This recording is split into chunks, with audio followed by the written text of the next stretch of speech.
Rosemary Bartlett with the Pacific Northwest National Laboratory, and I'd like to welcome you to today's webcast, LED Site Lighting in the Commercial Building Sector, Opportunities, Challenges, and the CBEA Performance Specification, brought to you by the U.S. Department of Energy's Commercial Building Energy Alliances. We're very happy to have as our speakers today Linda Sandahl, Eric Richman, and Michael Myer of the Pacific Northwest National Laboratory, and Ralph Williams of Walmart. Our first speaker is Linda Sandahl, a program manager with PNNL. She has 19 years experience in supporting energy efficiency programs for the U.S. Department of Energy. Much of her work has supported the advancement of energy-efficient lighting technologies and practices. She currently supports DOE's Retailer Energy Alliance's Lighting and Electrical Subcommittee and the CBEA LED Site Lighting Working Group, as well as DOE's Solid State Lighting Program. Welcome to all of the speakers. Linda, please begin. Thanks, Rose. Welcome, everyone, to today's web presentation. We'll be talking about LED site lighting in the commercial building sector, specifically about opportunities, challenges, and the Commercial Building Energy Alliance Performance Specification. We have 4 speakers today, and the session will be followed by a question and answer session. So let's go ahead and start with a presentation overview. I'm Linda Sandahl, and I will be talking about the U.S. Department of Energy's Solid State Lighting Program, as well as the Commercial Building Energy Alliance. And I'll just be talking briefly about these programs and provide some resources where you can find some more information, because the main focus of the presentation today is on the LED site lighting technology and the Commercial Building Energy Alliance Performance Spec, and then providing some an overview of LED site lighting demonstrations that have been completed by Walmart. Eric Richman will be next up. He'll be talking about technology status and opportunities, followed by Michael Myer, who will be talking about the Commercial Building Energy Alliance's LED site lighting performance specification. And both Eric and Michael have been very involved in both the Department of Energy's Solid State Lighting Program, as well as the Commercial Building Energy Alliances. And finally, we'll have Ralph Williams of Walmart talk about their LED site lighting demonstration projects. Ralph has also been very involved in the Retailer Energy Alliance and has been instrumental in helping develop the LED site lighting performance spec, which we'll be talking about shortly. And each speaker will introduce the next. I'm not going to give any more of a formal introduction to the speakers, so the person before them will give that introduction. So let's move on to a little bit of background. In early 2008, the Retailer Energy Alliance identified LED site lighting as a project to pursue, and the Retailer Energy Alliance is part of the U.S. Department of Energy's overall Commercial Building Energy Alliance, which includes the Retailer Energy Alliance, the Healthcare Energy Alliance, and the Commercial Real Estate Energy Alliance. And these are all informal associations of building owners and operators who want to reduce energy consumption in their buildings. And the Retailer Energy Alliance was really the first alliance to get started, and you can see here a number of the companies that are involved in this alliance. And again, the LED parking lot lighting project was the first one that we really got underway. You can see a link there, the buildings.energy.gov/alliances. That's a web address you can go to and learn more about this. Also, we're working closely with the U.S. Department of Energy's Solid State Lighting Program, and that's where a lot of the technical assistance is coming from, especially from Mike and from Eric in developing the performance spec. If you go to the website that's included here, the www.ssl.energy.gov, you'll find a lot of resources on solid state lighting. So I encourage you to go there to get a little more background. Okay, just some more background. Why LEDs may make sense for commercial building parking lots. One of the reasons we selected LED for parking lot lighting was because of quite a large opportunity we saw there and the retailer saw there. Energy savings in terms of enhanced luminaire optical efficiency, better total system efficiency, control capability, including dimming, reduced maintenance costs. There's a big savings over HID in terms of maintenance savings. Improved uniformity, environmentally friendly, no mercury in these products, so that also equals lower disposal costs. But, and the big but here is, products on the market vary greatly in terms of their performance. So it's really buyer beware at this point. I don't know if any of you attended the Strategies in Light conference a few weeks ago, but there were a number of presentations there on site lighting and just a lot of varied advice in terms of whether to move forward with site lighting, whether it was ready yet. And it certainly depends a lot on the product and on the application. Okay, in terms of timing, REA, the working group, was established in April of 2008, and we completed the performance specification in early 2009, but we do anticipate that we'll be making some other updates to that specification. There are a number of demonstration projects underway, and you'll be hearing more about those from Ralph. You can also go to the solid-state lighting web address on the previous slide. There's a lot of information posted there on gateway demonstration projects that the U.S. Department of Energy has completed. And finally, I wanted to mention, in terms of our coordinated effort with the Commercial Building Energy Alliances, we're hoping to do some large coordinated purchases, probably summer 2009, and these would be individual retailers or other commercial building owners that use the specification that we've developed as part of this project to help make large purchases of LED site lighting. So be looking for that. That'll be coming. And finally, I'm done with my portion and would like to introduce Eric Richman. Eric is with Pacific Northwest National Laboratory. He's a senior engineer and has extensive experience in the analysis and assessment of facility lighting and other system energy use. Eric currently chairs the ASHRAE IESNA 90.1 Lighting Subcommittee and is involved in lighting test standards and development. Eric is lighting certified by the National Council of Qualifications for the Lighting Professionals and supports the DOE solid-state lighting program in a number of capacities, including lighting measurement, protocol, and test standards development. He also provides technical support to the Commercial Building Energy Alliance's LED site lighting working group. So, Eric, go ahead. Thanks, Linda. What I wanted to cover today is kind of feeding off of the one slide Linda had on why LED lights might be a good application for parking lots. I want to provide a little bit of background on the different attributes, because sometimes there is some confusion about that, and then go a little farther and explain where the advantages and potential issues are with LEDs for parking lot and outdoor site lighting in general. First of all, they truly are a good fit in a lot of respects, but I wanted to start off with a few basic potential issues, or as I call them, myths with LEDs. There's a lot of information out there on LEDs, and it can be confusing, so I wanted to clear up just a few items in case you had heard some of these issues and had questions. The first one that you see a lot is about the life of the issue, life of the LED itself.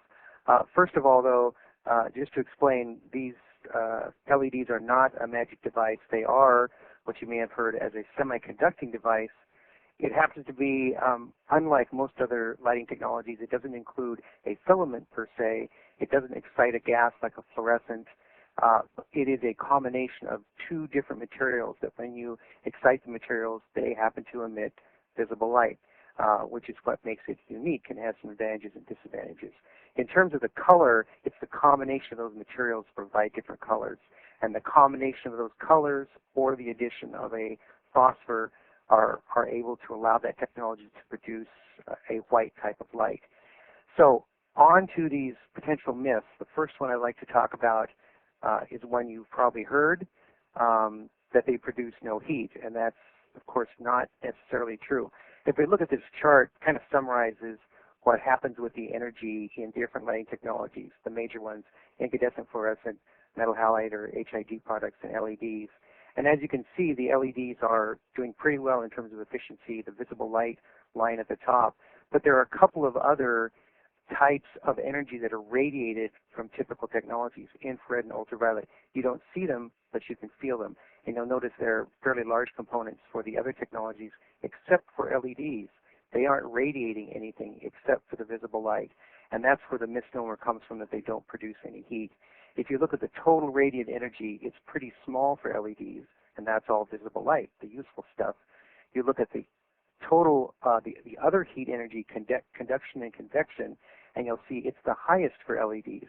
And what that means is the heat is not leaving the LED. You don't feel it, but it is there at the back of the LED chip. And this in itself has potential problems. There's a potential issue for LEDs. So that's something to keep track of and be mindful of. A second myth that you probably hear a lot is that they last forever. Well, there's some truth to that, in that they don't necessarily have catastrophic failures like an incandescent bulb or even a fluorescent bulb or an HID. They will tend to go on forever, but they will degrade just like any other lighting technology will degrade. And the issue becomes then, as they continue to survive, at some point they're going to be so dim or degrade so much that they're no longer useful to you. This chart is just an example showing there's a variety of different LEDs out there. As Linda mentioned, it's buyer beware. Some of them will have long lives. Some of them at this point may not. The issue is they do not last forever for the purpose you may want to have for them. So you have to keep track of that carefully when you make a decision on what you're going to use them for. A third major item is that they're more efficient than other lighting. Again, not exactly, at least not yet, but that's the idea. LEDs are advancing rapidly in terms of efficiency. Going back to that initial chart, you'll see that LEDs are surpassing fluorescents for the most part and approaching metal halides. There are still some technologies like a low-pressure sodium, a very monochromatic single-color source, that are still quite efficacious, and LEDs are not quite there yet. But for the most part, they are approaching the efficiency of other sources. However, you'll see they are a range, and this is another thing Linda mentioned, that you do have to beware. Some of the products are just not efficient yet. Some are better than others, so you have to be careful and watch out for what you're getting. So to look at some of the general attributes of LEDs that make them a good possibility for exterior lighting and interior, the energy efficiency, of course, we talked about. They are overtaking fluorescents. They certainly have some other advantages as well. Besides just the efficacy of the source itself, they have a directional component. As you remember from a previous slide looking at the LED products, they don't emit in all directions. They are not like a filament inside of a round incandescent bulb, for example. They are truly a material sitting on a substrate that emits essentially in 180 degrees. They emit out in basically one half of a sphere or one direction. This has some inherent advantages in that you can direct the light where you want it. You don't have to take the light that's thrown backwards and then reflect it back out of a luminaire, for example. So there are advantages to that, as we'll talk about a little later on. Long life, of course, because they don't have the catastrophic failures. They can last for a very long time.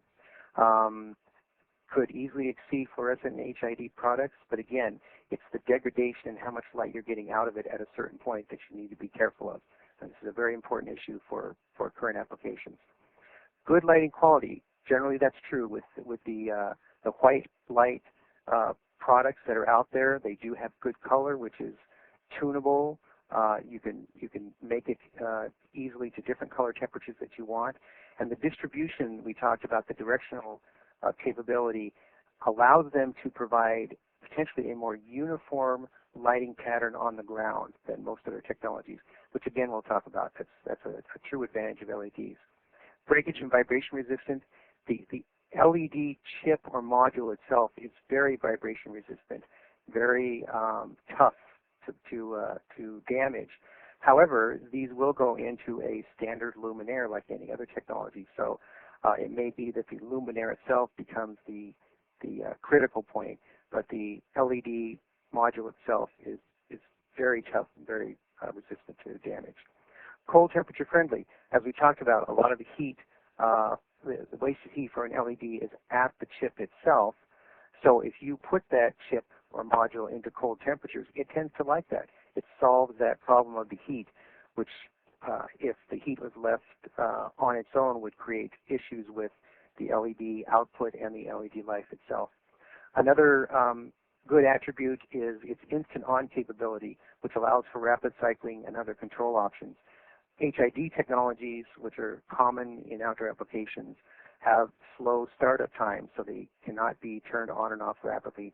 They also are very hard to dim or otherwise control. LEDs are quite the opposite. They are definitely instant on, and they do have dimming capability. So all of those options are open when you go with an LED option or LED choice. So what about issues? There are, of course, issues with LEDs, and we've hit on some of those. One of them is that the cost is still relatively high compared to other standard technologies, which is a very, very large problem in terms of deciding to go with that choice compared to other standard technologies. Of course, the costs will ratchet down with time. Bulk purchases and when products become stable and uniform in terms of wattages and sizes, that will spur cost reductions. It's just like with any other technology. It tends to be expensive at the beginning, but as more people use them, the cost will tend to come down. One big issue now is looking at the maintenance savings to help support the choice to install these. Maintenance savings can be large for LEDs because they last, or potentially last, such a long time. However, because life is still being learned about, we don't have enough data yet to really confirm life out to long periods like 50 to 100,000 hours and beyond. You need to be careful when you apply those maintenance savings and be rational and probably conservative with those for right now.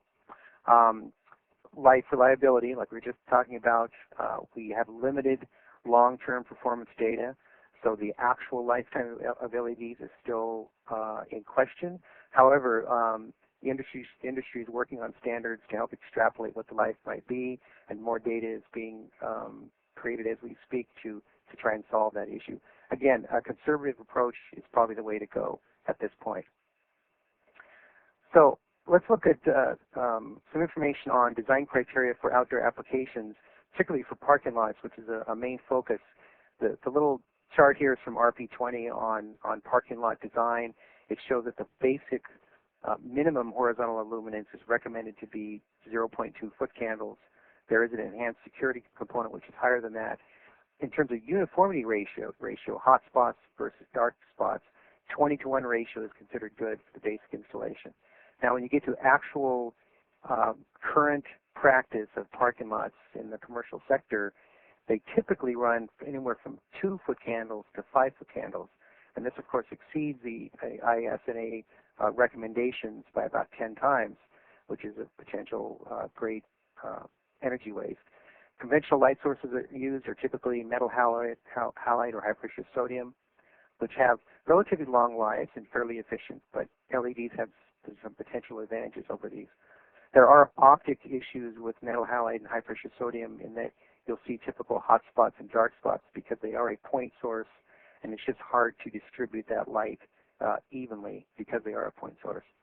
And, of course, this uniformity or lack of uniformity between sites and within sites can create some problems, and this is something that LEDs can help solve.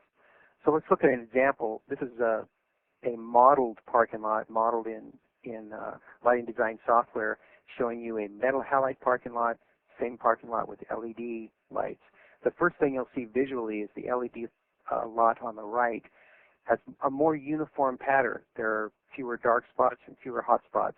If you look at the actual numbers, the average is slightly lower for the LED system, but that's just the average. The maximum, of course, is lower for LED. The minimum is greater for LEDs. So you're going to have more light across the parking lot with this LED situation because of the uniformity.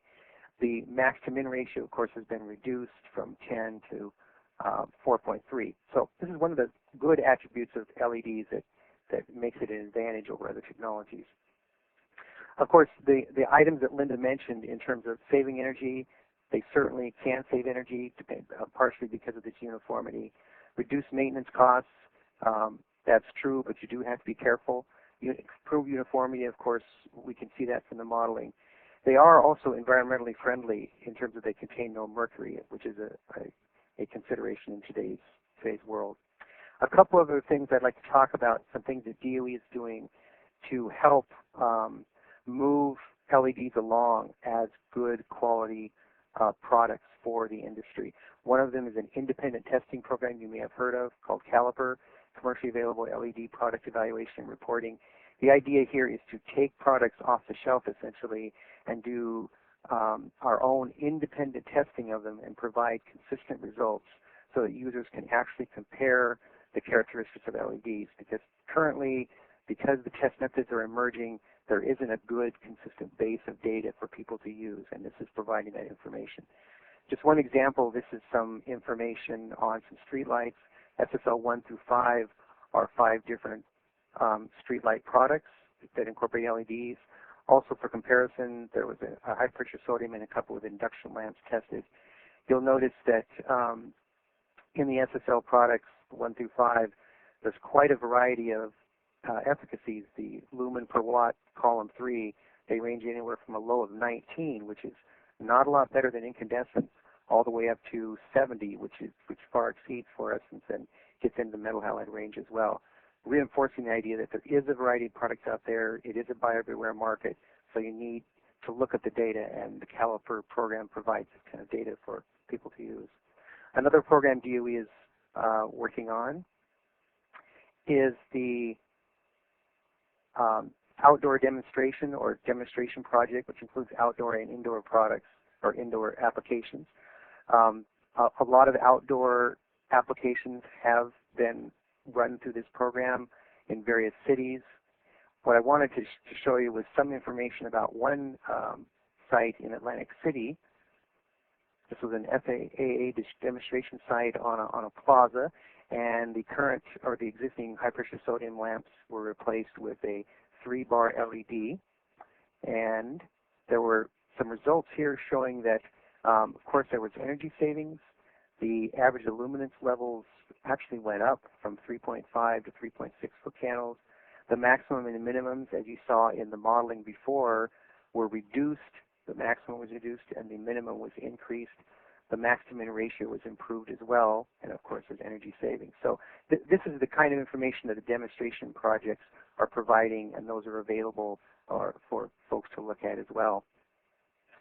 So what I'd like to do now is introduce you to Michael Myer, who's going to talk about the site lighting performance specification. And Michael has been with PNNL since 2007, came here with a master's in lighting from Rensselaer. He's also lighting certified by the NCQLP.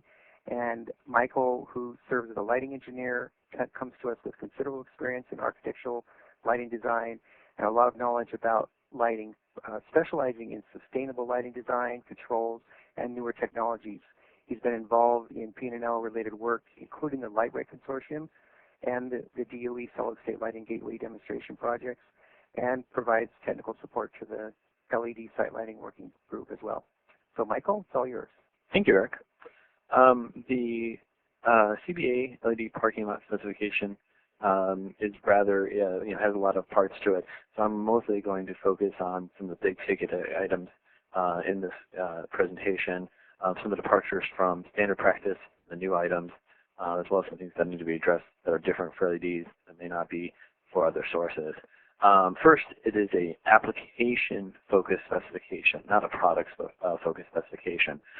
So rather than saying, oh, the luminaire needs to put out this much light or it needs to be this efficient, it focused on what's the minimum desired illuminance for the site. And again, in this case, it is minimum desired, not average. A lot of specifications focus on average illuminance. This one is saying what is the absolute minimum for it, and that's a slight deviation. Certain specifications do it differently, so I just want to call that out. One of the reasons why we're focusing on illuminance rather than trying to specify how the luminaire should perform is that mounting height and site layout affects lighting. So the specification would have to be very different for a small fast food chain versus a large grocery store. They're going to have very different parking lots with very, very different pole layouts and mounting height, and so you need to have some flexibility. So by providing what the minimum illuminance is, it allows for a similar specification for all those types of spaces, but allows for flexibility for the different retailers or commercial sites. Next, how energy efficiency is measured, rather than trying to say that the luminaire needs to be X efficient or X lumens per watt.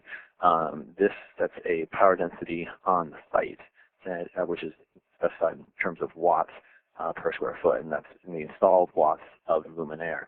This allows the flexibility in the design so that the luminaire manufacturer or the designer who's ever working on the exact installation maybe can pick between operating the LEDs at 700 milliamps versus 350 milliamps, because there's advantages of one reason for selecting one option over the other. And so this provides for flexibility, at the same time achieves energy efficiency and savings by providing an overall cap on the installed power of the site. It is an application-focused specification, but there, of course, needs to be some product-focused portion of the specification, because the luminaire does play a role in achieving the specification. Some requirements that need to be about the luminaire include color characteristics, warranty, and reliability of the luminaire. And we'll get into both parts of the specification shortly. So this is an example of a typical parking lot for a building. In this case, it happens to be a grocery store. You can see that in the center of the site, there's the main parking area, and then on the outside, you of course have your perimeter parking area. And the area between the entrance to the store and the main parking area is the entry drive. And then to the upper right on this drawing would be probably where your pallet area is, or your rear drive, probably where the trucks come to offload goods. The specification is broken down by breaks down each section of the parking lot differently because there's different needs for each section. For instance, the entry drive is where your greatest conflict between vehicles and pedestrians are going to occur. Therefore, your likelihood for more increased traffic accidents is going to go up. And so that has different requirements than the perimeter, and we'll discuss those shortly. As I said earlier, the specification has power density and luminance requirements for the entire site. So in this chart, you'll see that on the left-hand column, there are different lighting zones, LZ, 0 to 4. LZ0 would be a natural environment, such as a national park, or someplace where you don't want to disturb the environment with electric lighting. LZ4 is considered the most densely populated urban environment. Think downtown Los Angeles, Times Square, that type of thing. And the LZ1 through 3 fall in the range between those. There's a power density associated with each LZ, and it goes up as you go up in lighting zone. That's because more light is needed, and therefore more power is needed as you get into more densely populated areas. Each of the parts of the parking lot also have, again, a minimum illuminance requirement. So you'll see, for instance, LZ3, the perimeter parking lot would need 0.4-foot candles, and that's a minimum. You can exceed it, but that's what's required for a minimum. It's good to point out that all of the illuminance requirements here in this table meet or exceed IES RP20. And IES is the lighting body that publishes recommendations on lighting practices, and RP20 is, as noted at the bottom, is the lighting for parking facilities. So there's a lot of flexibility, and the power density limits what the overall installed power is, increasing energy efficiency. Another deviation in this specification than other standards, or RP20 specifically, is RP20 provides a recommended illuminance value of the average of the max and minimum illuminance requirements. So under RP20, you can have either a 15-to-1 or a 20-to-1, depending on your security requirements, max to min, meaning that your lowest point and your maximum point can have roughly a 20 times difference in terms of illuminance. And while that metric only looks at 2 points, Coefficient of variation is another uniformity metric that the IS has in other lighting documents. It's a statistical analysis of all the points on the site rather than just two specific points. And so this specification requires a CV of 0.41, which is similar to a max-to-min ratio of 10 to 1. And this is the formula of how you do it. For those people who are not statistically inclined, it looks scarier than it is. But really all you do is you take the difference between each point and the average point, and you find what the difference is. And that's what the standard deviation is. And then you divide it by the mean and luminance value, and it comes up with a value. And obviously, the lower your CV, the more uniform or less distributed your values are. And it gets a statistical analysis rather than just looking at two sole points for max to min. Moving on to some of the luminaire requirements, output and distribution has changed. In years past, we would have required a full cutoff luminaire or a semi-cutoff luminaire. The IOS has moved away from the cutoff classification outright into what they now refer to as their bug ratios or their bug metric, which we'll go through more in depth in the next slide. We'll also talk about color and the warranty and the luminaire requirements. So this graphic explains the bug metric. Bug's a great acronym. I really like it because it kind of just has a great image. You have B, which is backlight and trespass. So that's the light emitted behind the luminaire, from 0 being directly below the luminaire to 90 being directly parallel behind the luminaire. And then the IES now breaks down into different zones, BL, BM, BH, and BVH. And then you have your U, which is your uplight, which is either UL or UH, and they allow for different amounts of light in each of those different zones. And then you have your glare, which is the light coming out the front of the luminaire, which is FVH or FH. And if it's a symmetrical installation, it would also be behind, as you see on both sides of this graphic. Moving on to the specific requirements or the maximum lumen output in each of these zones. So for LZ3 or LZ2, you would see that you were only allowed, the luminaire can only produce 100 lumens in the uplight zone, in uplight low, which is the 90 to 100 degree range, and again 100 lumens in the uplight high. This prevents or reduces the potential for uplight and the problems related with uplight.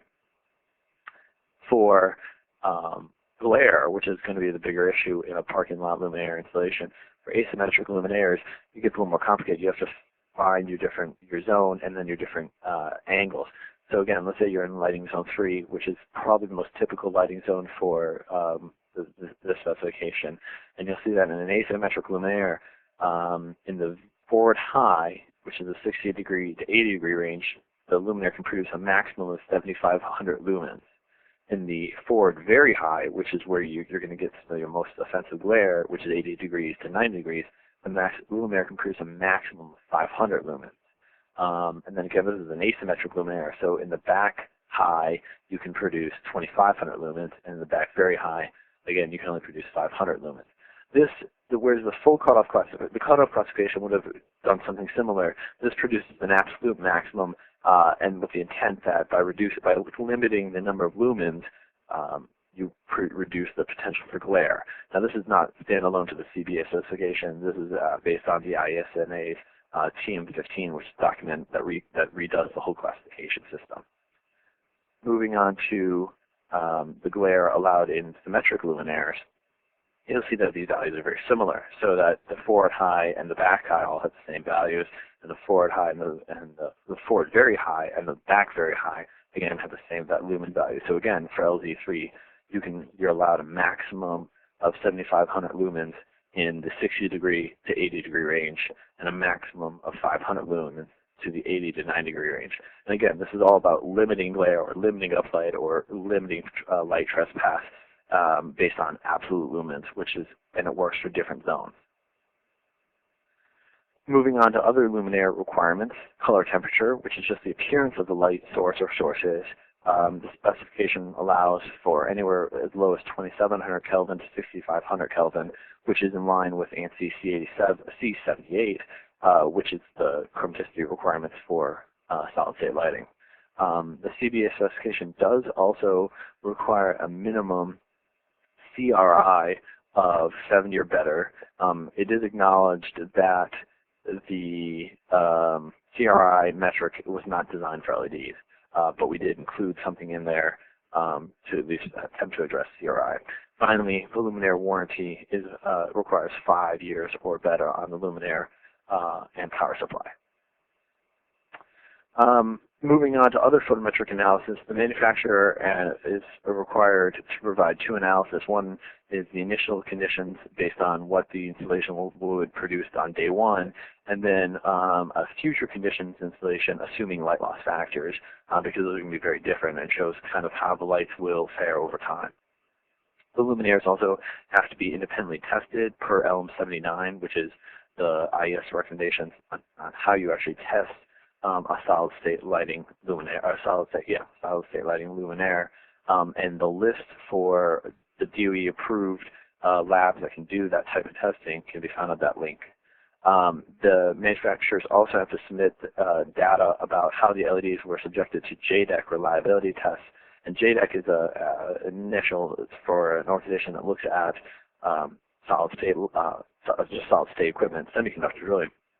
And all these tests look at HTLOL, for example, the high temperature operating test.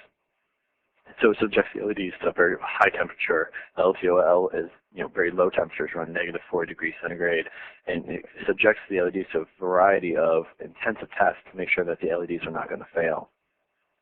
Then the luminaire also should be subjected to a mechanical vibration test, numerous cycles and multiple G's applied to the luminaire.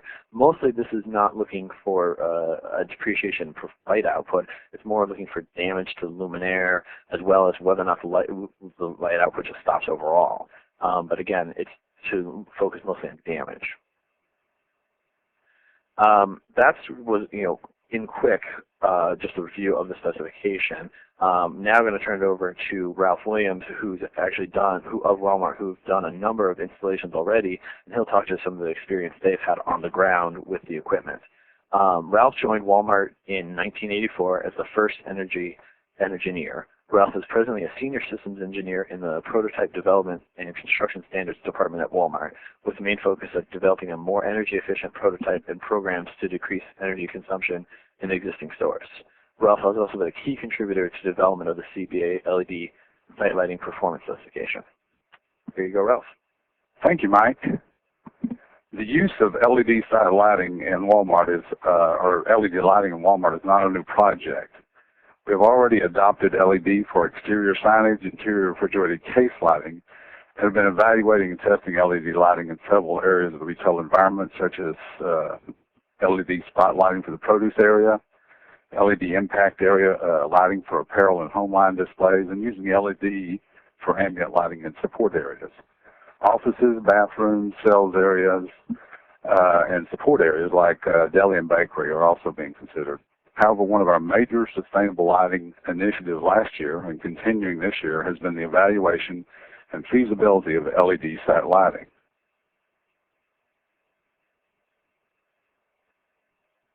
Sustainable lighting journey began when our former Walmart CEO, Lee Scott, speech about 3.5 years ago. In that speech, our building development team goals were established. Sustainable lighting is one area that has and will continue to assist the building development team to achieve these goals. As you can see from the slide, these goals have established due dates. The 30% more efficient prototype is coming up real fast. Sustainable lighting also fits well with the higher level ultimate goals of our business. To create zero waste and be supplied by 100% renewable energy. Sustainable lighting integrates into these lofty goals perfectly. Significant waste stream reduction by eliminating many fluorescent HID lamp replacements, and when applied correctly can provide over 50% reduction in some building lighting loads. Reducing load, no matter how small, adds up and is a strategic part of the reality of being supplied by 100% renewable energy. LED site lighting is one step in that journey to assure that these goals are met.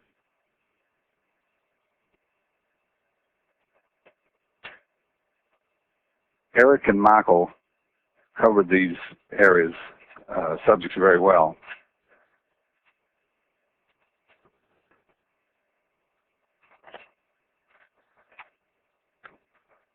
Lighting regulations and standards are becoming more stringent. And because of that, the lighting power density, uplight, trespass, etc.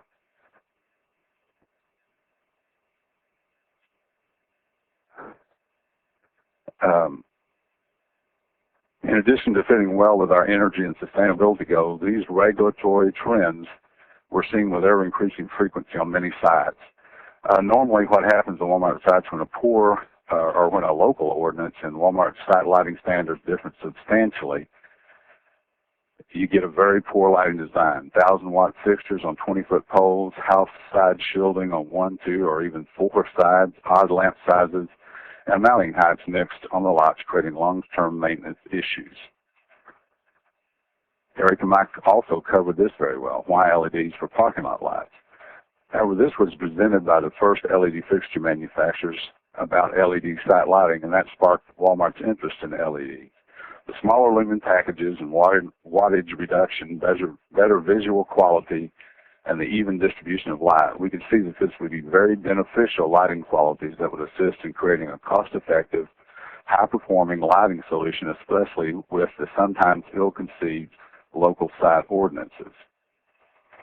After several successful 1- or 2-pole tests to verify these LED characteristics, Walmart made the commitment to do one full retrofit lot. We chose the Walmart neighborhood market close to the home office with lower mounting heights and lamp wattages.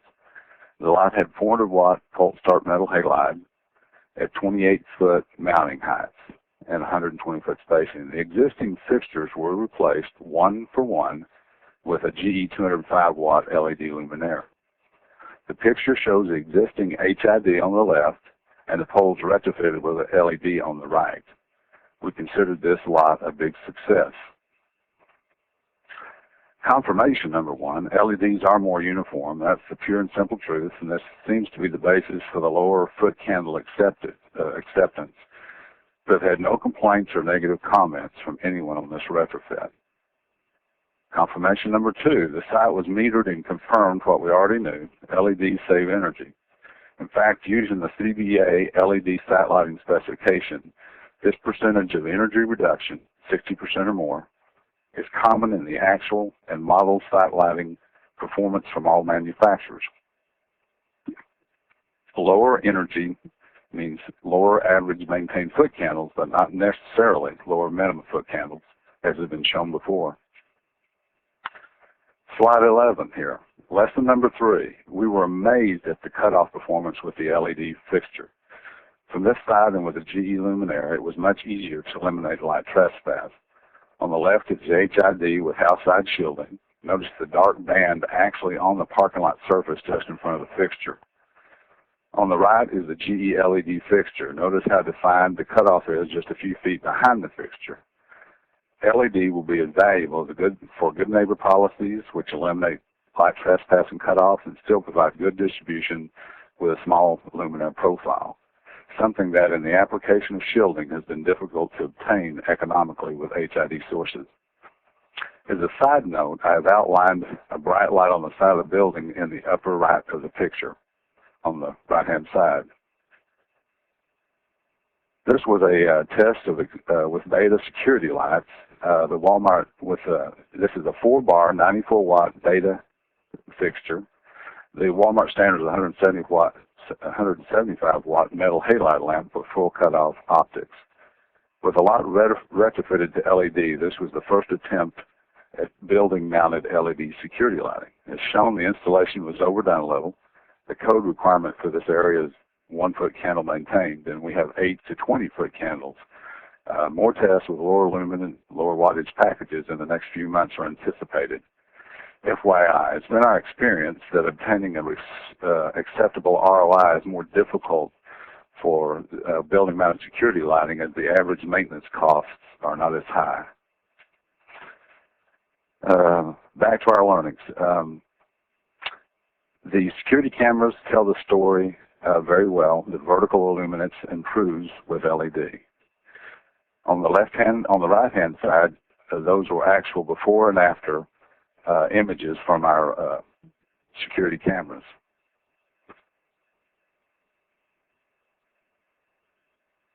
This slide didn't come together quite like I wanted, but as the majority of our LED applications today, the reduced maintenance is the basis for achieving the ROI for LED site lighting as a replacement for HID. This chart is based on a 400-watt pulse start metal halide life characteristics, which will represent the worst case is a retrofit with LED. 1,000-watt pulse start metal halide has shorter life characteristics.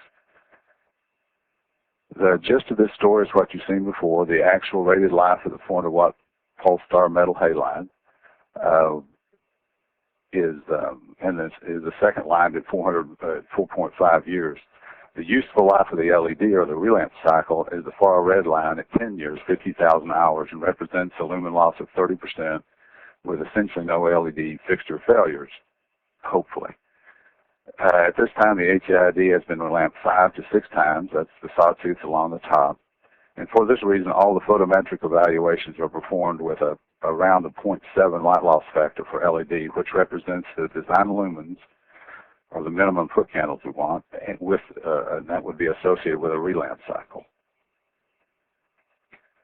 Based on this installed site's LED economic and photometric performance over the 400-watt pulse start metal halide, the feeling is that LED is ready for sites with mounting heights below 30 feet with 400 watt or below lamp wattages. For Walmart, this would include the Walmart neighborhood market and sites with more stringent site lighting restrictions, which put HID at a disadvantage. Now, where do we focus our attention? We had several tests of LED fixtures mounted at 42 foot. This is a site with 4 first-generation beta 6,000 Kelvin Type 5 optics, 12 light bar, 306-watt luminaires mounted about 42 foot.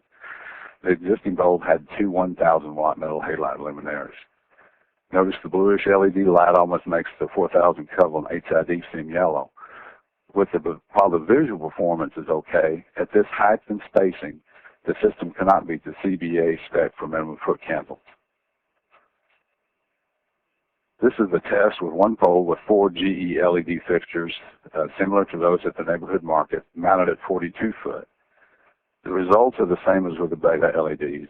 Visual performance is okay, but at this height and spacing, the system cannot meet the CBEA spec for minimum foot candles. These are both close, but cannot meet the letter of the spec. This is a very interesting test of a Lifonia 1,000-watt 1-for-1 retrofit equivalent. We chose a pole location along the front drive aisle because this pole location and lighting provides for higher luminance level for the front drive aisle, as well as providing lighting for the building facade. This combination did meet the CBEA foot candle requirements. Again, the cooler temperature, color temperature is visible, and the reduction in glare against the drop glass HID fixtures is noticeable. The left fixture does show that the facade lighting is adequate with this fixture. This information is directly from Lifonia, and Walmart has not actually verified the data. However, it does show exactly what we see and why LED has so much potential in site lighting, the distribution. As has been stated before, the average foot candle is going to go down, but not necessarily the minimum foot candle levels. This picture, I think, is dramatic. It shows that visually the elimination of the hot spot under the pole with the LED fixtures, and the very even lighting distribution across the front drive aisle. This is a photographic indication, but not necessarily a controlled test, to show the better visual performance of the LED fixtures. However, this has been evident to some extent in all LED sites to date. This leads to the question, does Walmart feel that LED site lighting is ready to roll out to our new and existing facilities today? Well, that's yes and no. Based on numerous evaluations, there are several factors that make a big impact on the financial and performance of LED over HID. The size and geometry of the parking lot. Larger lots are obviously harder to get the spacing that we need and the light level. Local ordinances and restrictions. Light levels, pole heights, lamp wattages, lumen power densities all work well with an LED solution because, as stated before, normally are going lower. And finally, the cost of the LED system. That's still a big hurdle for our standard 1,000-watt 42-foot mounting height with 160-foot spacing. This is a good slide provided by GE, which does show today's cost and future possibilities for LED site lighting. 400-watt systems are very economical, and 1,000-watt, HID systems are extremely economical to install. This is the biggest hurdle to deployment across the site lighting, but one that a coordinated bid, perhaps among the RAA members, a good specification of volume should be able to overcome. These benefits are hard to ignore and the base for our continued research and evaluation of LED site lighting. A slide here is simply to acknowledge that Walmart tests and evaluates using the CBEA RAA developed LED site lighting specification for all fixture and system performance criteria. We have a 1,000-watt test site planned for come online in June of this year in Leavenworth, Kansas. This is the first LED site lighting test with a new site. We're partnering with GE, and they were provided a site to design from scratch. The standard for the site would have been 1,000-watt 42-foot mounting height. This site is also one of the more difficult for LED to perform versus HID. It's a large site. The site was designed around the current CBEA specification that was when the site was developed. The design criteria is for zone 3 power density and illuminance requirements. First thing to notice is that we did not meet our hurdle rates on this particular site, but it's a good demonstration for visual acceptance and learning experience for applying LED site lighting and adhering to the CBEA specification. The rear drive, the bale and storage area, the TLE parking areas along the side required extra poles and heads to meet specification criteria, and that in turn increased the payback. The main lot, which normally is not much of an issue for with other site evaluations, was for this site. The residential neighborhood along one side created location issues in the main lot. The parking around the pharmacy provided for pole setbacks that increased the number of poles and needs and heads to meet the specification and increase the payback. One of the things, we have had a change in senior management and senior leadership, but our commitment to sustainability is still clear and strong, as seen in the message from Mike Duke, our chairman. I want to thank Lasonia and GE Lighting for assistance with the presentation, at the same time make it clear that the content is Walmart developed, especially the financial expectations and evaluation. That concludes this portion of the presentation. Well, thank you all very much for such an informative webcast, Linda, Eric, Michael, and Ralph, and thanks to all of you. The U.S. Department of Energy truly appreciates your attendance today. I note that several questions have come in as we went through the presentation, so I'd like to have Eric start us off with some of the questions that he had come in. Eric? Yes, there are a few questions. I will go through them here. Some of them are duplicates. I'll just answer them as they come in, essentially. One asks about glare metric, if there's going to be a glare metric developed to handle additional glare that these might create. There have been a lot of discussions about glare for LEDs. Because they are a very small source, there is a potential for additional glare. Anecdotal evidence out in the field has been mixed. Sometimes people consider there is more glare, sometimes they don't. It depends kind of on the architecture of the LED luminaire itself.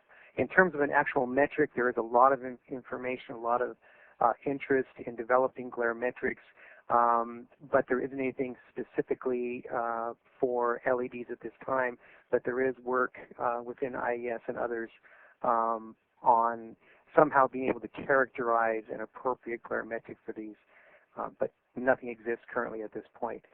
Another question about, several questions actually about the environmentally friendly part of LEDs, referencing mostly to the fact they don't contain mercury. It's true that LEDs have other components. They function and exist like most other computer chips and other electronic components, which do have hazardous waste potential issues, a large one being lead in solder. Our understanding is that most LED manufacturers do not have these issues, but general material issues of the substrate and chipboards do exist, so they would be disposed of just like any other computer chip, but they do not contain mercury. So the big environmental issue with a lot of fluorescent type lamps does not exist. So there is one difference. But it's a good point that there aren't any specific disposal metrics yet other than to dispose of them just like any other computer chip. In terms of efficacy, it was mentioned that LEDs are overtaking fluorescent efficiency, but the point was raised that there are some T8 systems that have very high efficacy at this point. That's true. That raises the issue that LEDs really are in flux, and there's quite a range of products out there. Some of them that are just emerging are approaching those efficacies. A lot of them are not. There is a difference here. They are essentially overcoming or have overcome compact fluorescent technology, but they are still approaching linear fluorescent efficacy. So the answer to that is it really depends on which product you're looking at. One other question about the reference to RP20 and common design practice and what is being seen out in the field. The table that was shown does show the minimum value of 0.2, and the reference was to out in the field seeing values of 2 to 5.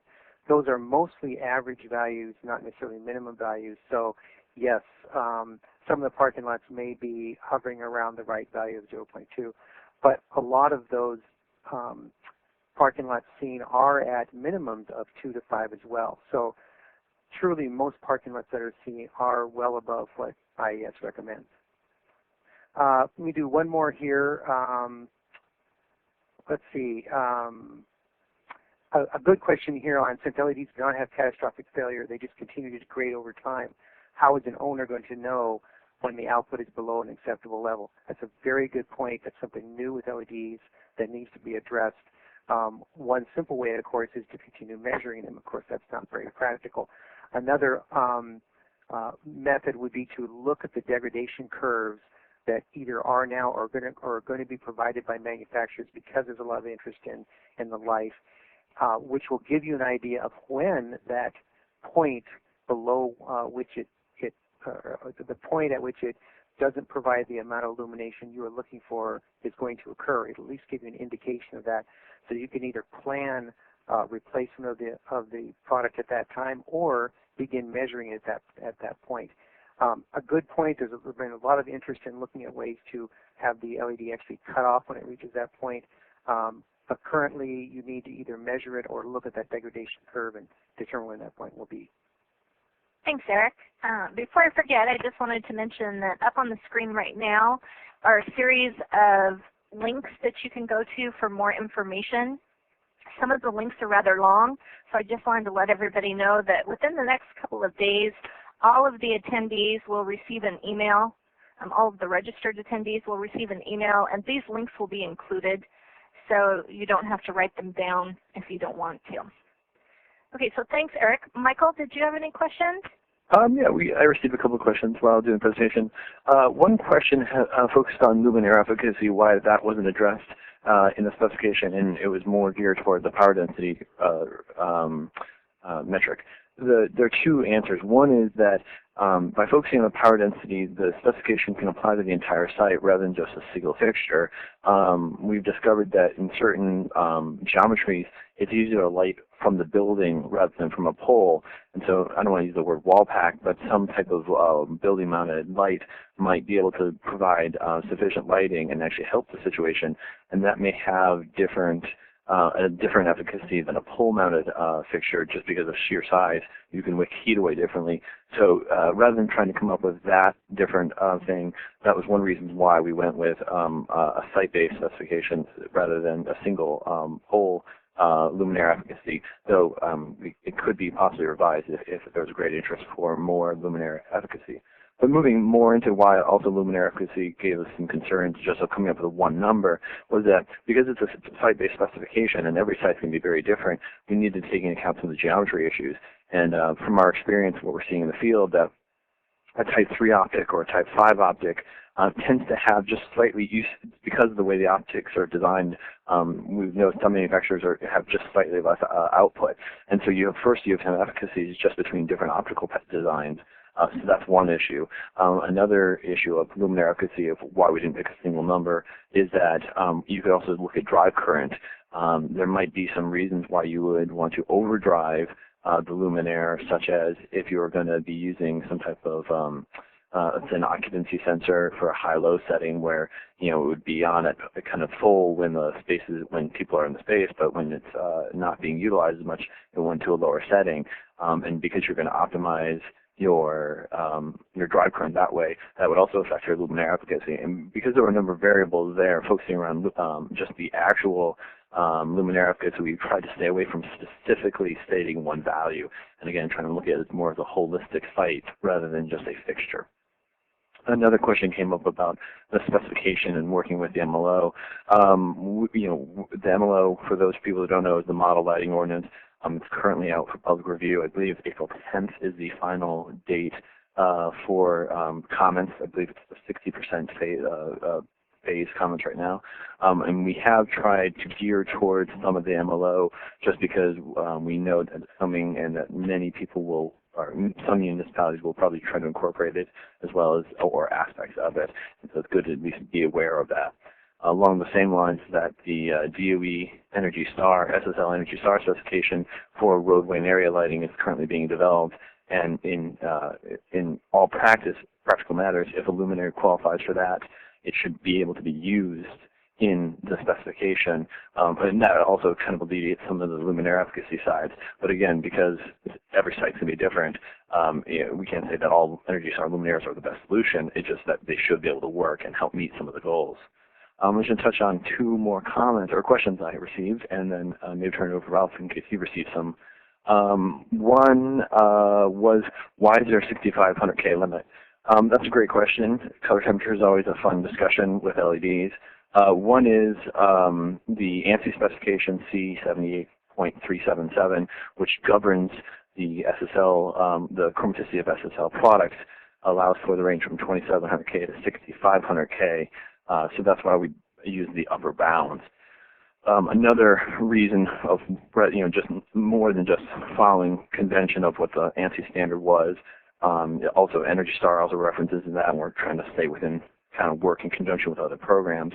Another is that just 6500K is also the upper bounds of, I believe, metal halide. I don't believe there's a metal halide or any other conventional source available on the market that has a color temperature higher than that. So I understand why that color temperature is kind of the upper limit. Also, color temperature is just, again, it's the color appearance of the light. And so just because some manufacturers of LEDs claim that higher color temperature means higher efficacy. That's not always true because the conversion of the phosphor doesn't always work that way. It isn't, it trends that way, but it's not true for all LEDs or all designs. There's another question about some possible negative environmental impacts of high CCT color temperatures. Again, that is a valid concern. We know that different parts of the light spectrum affect people as well as fauna and plants differently. Fowl and fauna, that's what I was looking for, differently.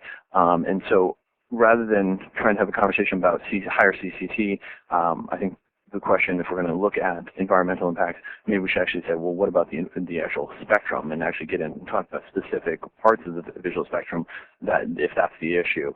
At least from DOE's point of view and the work that we've seen come across, there is some research out there, but not definitive research, that says what the problem is for each specific group of plant, person, or animal. And so that's why we allowed the range, again, the range from 2700K to 6500K falls with the current practices of conventional sources of anywhere from metal halide and HPS all the way up to metal halide. And those are pretty much all the quick questions I received. Someone did point out a problem with one of the slides, and I appreciate that. So at this point, I have not seen Ralph's questions, so I don't know if he has any, but I'll turn it over to Ralph because he's the next on the list. Thanks, Mike. Yes, I had a couple. First question were what were the bug ratings for the test luminaires, and the answer there is that I don't know. And the Leavenworth, Kansas is really kind of our first full site that we will be doing all of this via a demonstration, hopefully with the DOE, or just on our own to come up with publishing all this particular information. The other was on these sites, test sites, have you measured vertical illuminance? And the answer there is no. There's also, it's all been visual. The reason being, it's difficult to figure out how to measure vertical luminance, exactly where we want to do it. And we are working on that as far as, maybe in the site photometrics, putting in a vertical plane so that we can have a spot where we can go out and test.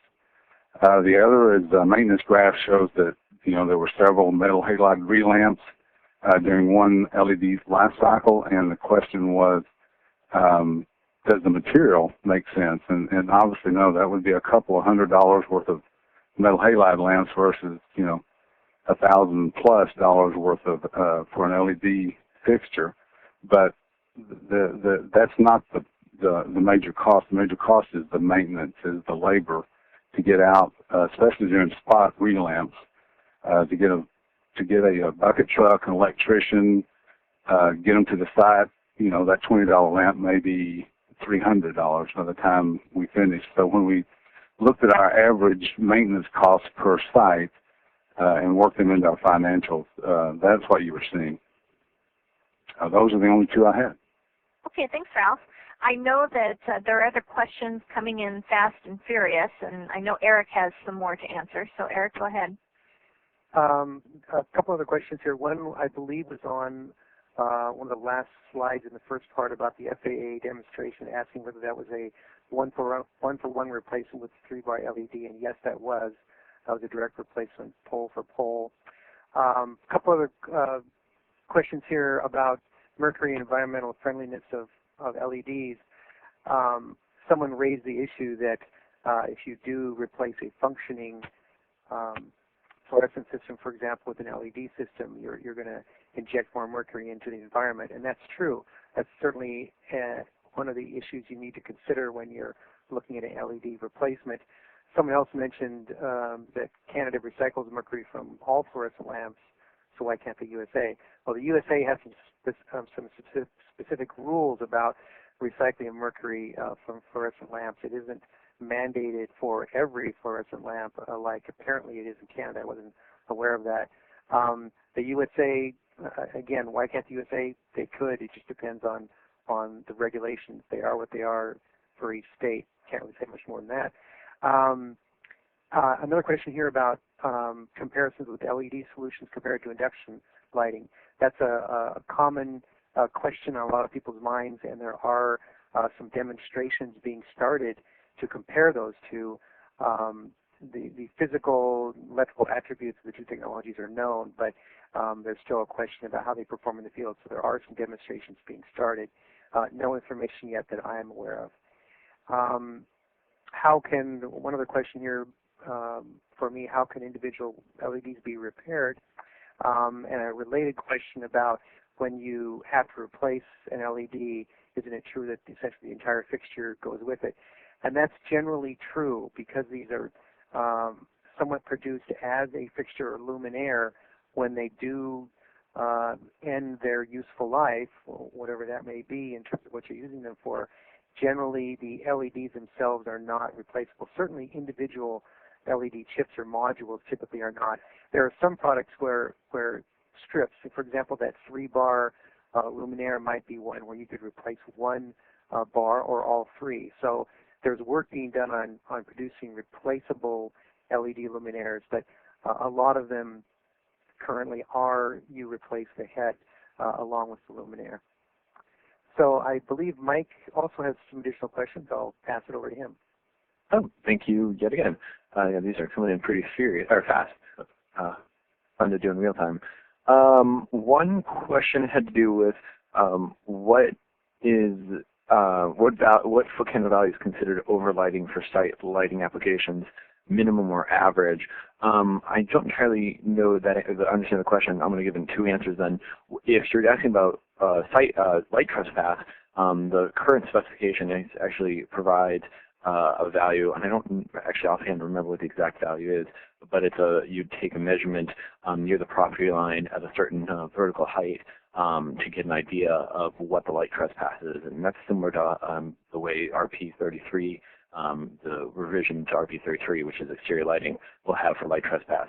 If it's a general question of, well, is there ever too much light on a site, if that's the overlighting question, at some point, more light doesn't mean better. You know, when you're dealing with low light applications, yes, change between 0.1 foot candles and 2.2 foot candles is good. But when you get to between 1 foot candle and 2 foot candle, it's not a marginal improvement that's worth going to the whole two more foot candles. So it is a very different curve in terms of overlighting. But I don't want to say it's whether something ever overlighted. The best answer is, what is the ambient conditions? If you're out in the middle of nowhere, you definitely don't need to light as if you're in the middle of a downtown urban environment. Your eye has a tremendous ability to adapt to the surrounds, and so as long as people are keeping in with the surrounds, it's much easier to not overlight. You know, everyone hates the famous gas stations that feel that they need to produce more light for people to come there. And so that'd be a good example. The best example is overlighting is when your neighbors are not nearly as lighted to the same level you are. Someone asked a question about measurement locations related to uniformity. The IES actually provides a document on how to measure parking lot applications, as well as the CBEA specification on the CBEA website.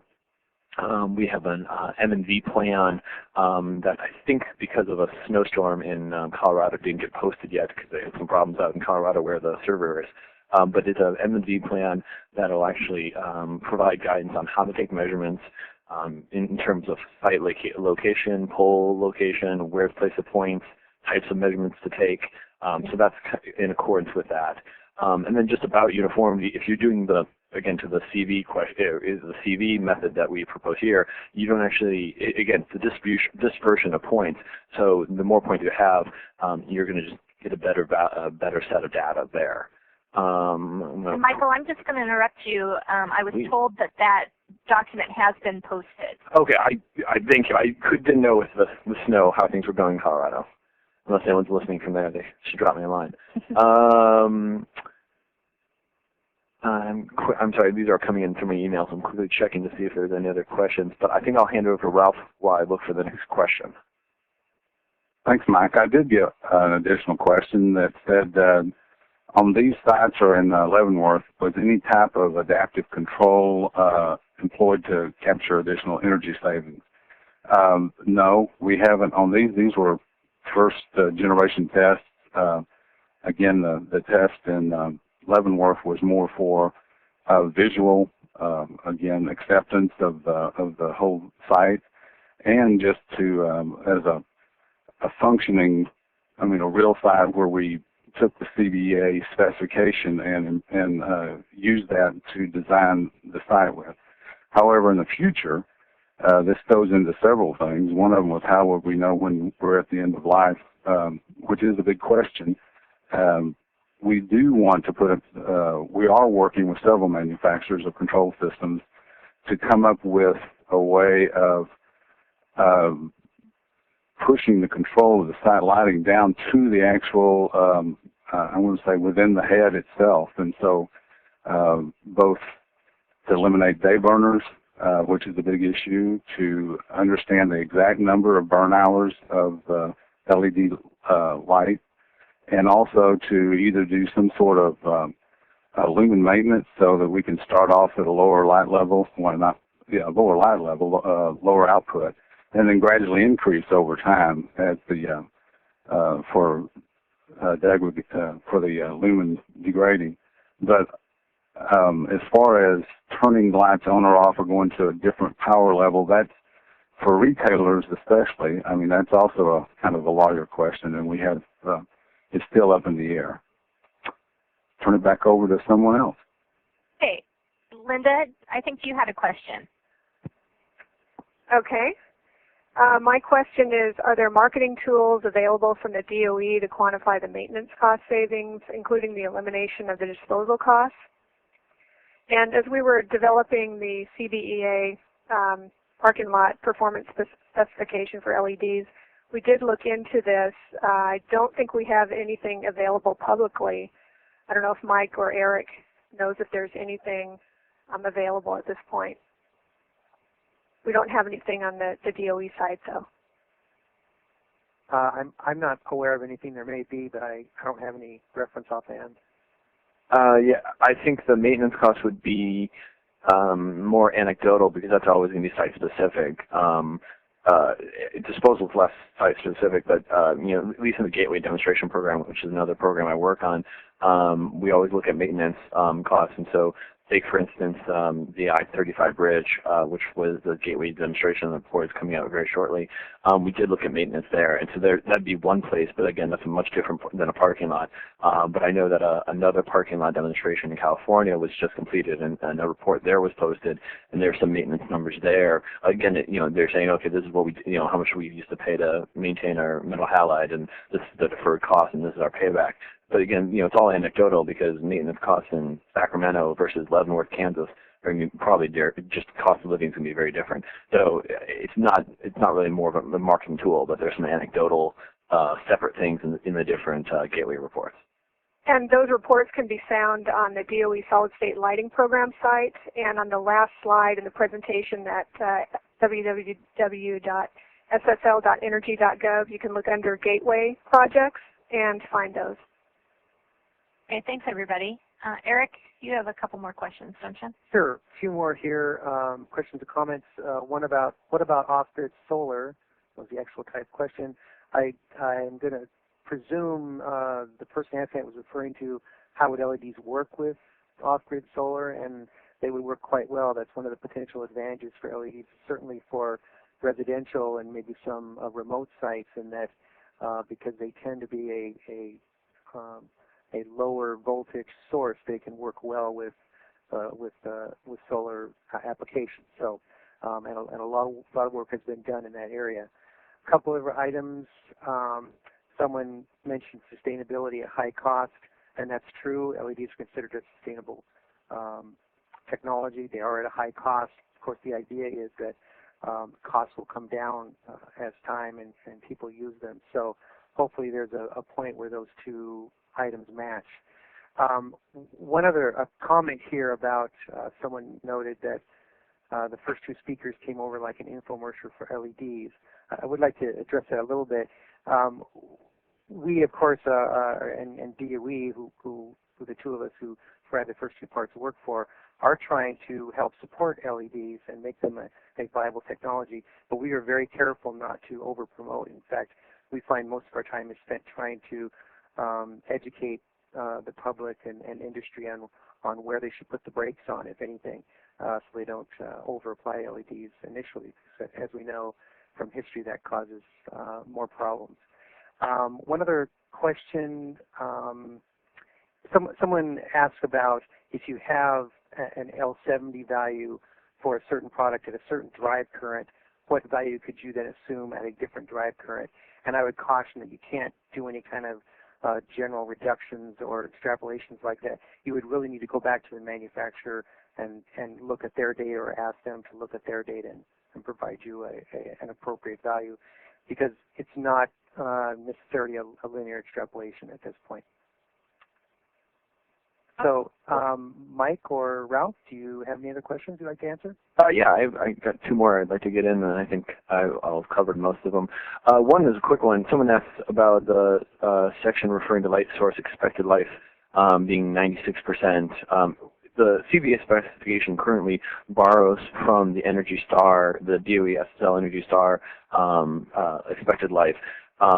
It borrows it. It's not the same. The question is, well, is Energy Star changing? currently, when you start talking about this extrapolation that Eric's referring to, you do a test at 0 hours and 6,000 hours, and then we try to extrapolate out. The Energy Star one currently for residential pictures is just looking for a pass-fail that based on the data, it will last for 25,000 hours if it's residential or 35,000 hours if it's commercial, and depending on what the number of hours is, you take a different percentage. Well, because we were looking for a longer life, we had to take a different percentage as well to get beyond 35,000 hours for the specification.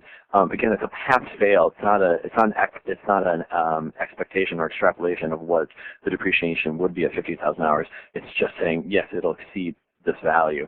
And the whole reason why that is coming about is that currently the IES is developing TM21, which is a document about how to extrapolate from this LM80 data, where, so they build up this data for the first 6,000 hours of operation or more, and then how do you extrapolate out the life.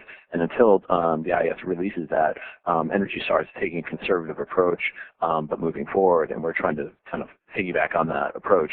But once TM21 becomes official, that might be revised to reflect the current industry trend. The last question that I'm going to address, it comes up a fair amount whenever we talk about LEDs, site lighting, or anything exterior. And the question came in from many different people of between photopic, scotopic, and mesopic. Well, currently, everything in the specification is based on photopic lumens and everything we know about the photopic visual system. We don't really deal with scotopic in the specification because the scotopic visual system occurs at such a low light level you can't actually get to it through our electric lighting, so that's really not an issue. But there is a way to do, if you dealt with photopic and scotopic, you took the same measurements, you could then calculate the mesopic visual efficacy of the lighting installation, and we did not deal with mesopic either for this installation because at the moment really the IES and the CIE are not in conjunction of the mesopic function, and so we are taking the conservative of everyone agrees on photopic, and so we're staying there. Maybe in the future once the CIE and IES agree on mesopic and there's a little more research, then things can change. But at the moment, we're just, again, being a little conservative and using established industry methods. And then that is my last question. All right, thanks, Mike. Ralph, did you have any last questions or comments you wanted to make? Yes, I had a couple of quick ones that said, was wondering if Walmart had national accounts with GE, Lithonia, Beta. And no, right now we're working, the reason that we're working closely with these three manufacturers is because they had the wattage equivalents that would perform at the 28 to 42 foot heights. But we are working with any manufacturers that would bring a quality product properly developed and engineered, and with all the stuff that we saw in the CBEA specification as far as submittal information. And the other was, let's see, about using tie-in with photovoltaic grids. Certainly something in the future that we would be looking at. We haven't done it lately, or we haven't done it with any of these. And in the paybacks that we were talking about, we've done retrofits, pole one for one, or pole for pole, not exactly one for one head, but pole for pole. And then the new store, though, the Leavenworth, Kansas, probably wasn't elaborated on. That was a clean sheet, and they were given the parking lot configuration. We did work with GE on that, and they came up with 35-foot mounting heights, and sometimes 4 heads per pole. But replacement poles that we put in, adding poles in retrofits or replacing poles in retrofits, the financial feasibility is just not there. So it has to be looking at existing locations. That's the ones I have. Okay, great. Well, thanks to all of the speakers. Before I sign off, I wanted to go back to our very first slide, which does list the location that the handout is available at. And I wanted to also let everyone know that a video of this webcast will be available at that website within the next couple of weeks. So thank you for participating in today's webcast.